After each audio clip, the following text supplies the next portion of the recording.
നെറ്റ്ഫ്ലിക്സിൽ കഴിഞ്ഞ വെച്ചാൽ റിലീസ് ആയിട്ടുള്ള ബാഡ് ലാൻഡ് ഹണ്ടേഴ്സ് ഒരു ഡിസ്റ്റോപ്പിയൻ ആക്ഷൻ ഫിലിമാണ് ആൻഡ് ഡോങ് ലിയാന്റെ പടം. അത് മാത്രം മതി പടത്തിന്റെ എന്തായിരിക്കും ആ ടെംപ്ലേറ്റ് എന്നുള്ളത്. അത് നല്ല കിടിലനായിട്ട് തന്നെ വർക്ക്ഔട്ട് ആയി. പ്രത്യേകിച്ച് ഈ സിനിമയുടെ ആക്ഷൻ സീക്വൻസ് ആള് വന്നിട്ട് സ്കോർ ചെയ്ത സീനുകളിലാണ് ഏറ്റവും കൂടുതൽ. ആ തട്ട് താണു തന്നെ ഇരിക്കും.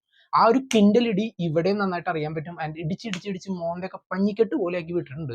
അതിന് യാതൊരു ദയാദാക്ഷിണ്യോടെ പ്രതീക്ഷിക്കേണ്ട. ഒരു ലോകാവസാനത്തിന് കാരണമായിട്ടുള്ള ആ ഒരു എർത്ത് ക്വേക്കിന് ശേഷം കൊറിയയിൽ ഉണ്ടാവുന്ന ചില സംഭവങ്ങളാണ് പടത്തിന്റെ മെയിൻ ആയിട്ടുള്ള ഒരു പ്ലോട്ട്. ആൻഡ് ഈ ഒരു സിനിമയുടെ മെയിൻ ആയിട്ടുള്ള പറയുന്നത് കോൺക്രീറ്റ് ടോപ്പിയ എന്ന് പറയുന്ന ഒരു പടത്തിന്റെ സീക്വൽ ആയിട്ടാണ് പറഞ്ഞിട്ടുള്ളത്. ബട്ട് ഡയറക്റ്റ് സീക്വൽ അല്ല, അതിന് ശേഷം ഉണ്ടാവുന്ന സെപ്പറേറ്റ് സ്റ്റോറിയാണ് ഇത് കാണിക്കുന്നത്. ആ പടം കാണുന്നത് നിർബന്ധമല്ല ഈ സിനിമയ്ക്ക് മുന്നേ.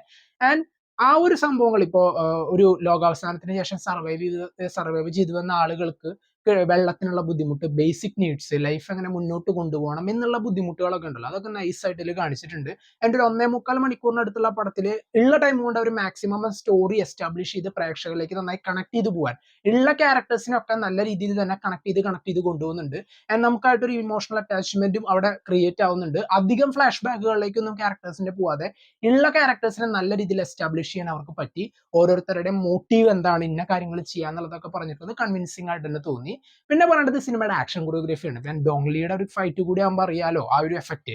ഒരു ഗെയിം പ്ലേ കളിക്കുന്ന പോലത്തെ ഒരു ഫീൽ തന്നെയായിരുന്നു. ഈവൻ പടത്തിന്റെ ഒരു 10-15 മിനിറ്റ് കഴിഞ്ഞതിന് ശേഷമുള്ള ഒരു ഫൈറ്റ് സീക്വൻസ് തൊട്ട് പിന്നീടുള്ളതിലൊക്കെ ആ ഒരു ക്യാമറ മൂവ്മെന്റ്സും അല്ലെങ്കിൽ നമുക്ക് ആ ഒരു ഇടി ഇടിക്കുമ്പോൾ എന്നിട്ട് കൊടുക്കുക കേട്ടോ, ഒന്നും കൂടി ഒരു പഞ്ചിൽ കൊടുക്കുക, അല്ലെങ്കിൽ ഒരു സീക്വൻസ് അല്ലെങ്കിൽ ഒരു സീനിൽ ഇത്തിരി പ്രശ്നമായിട്ട് വരികയാണെന്ന് കാണുമ്പോൾ ഡോങ്ലിയുടെ ഒരു എൻട്രൻസ് നമുക്ക് കാണുമ്പോൾ ഉടനെ അടിക്കറാവനെ എന്നുള്ള രീതിയിലുള്ള ഒരു മൈൻഡ് നമ്മളെ ക്രിയേറ്റ് ചെയ്യാനായിട്ട് ഡയറക്ടർക്ക് പറ്റിയാൻ ആ ഒരു മേക്കിങ്ങിൽ അത് ശരിക്കും എഫക്റ്റീവായിട്ട് നിൽക്കുന്നുണ്ട്.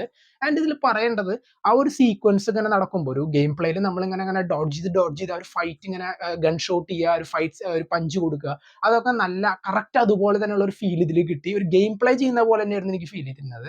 ആൻഡ് ഈ ഒരു പറഞ്ഞ ജനറിനോട്, ഒരു ഡിസ്റ്റോപ്പിയൻ ആക്ഷൻ ഫിലിം എന്നുള്ള ജനറിനോട് നല്ല രീതിയിൽ നീതി പുലർത്തിയിട്ടുള്ള ഒരു പടം തന്നെയായിരുന്നു.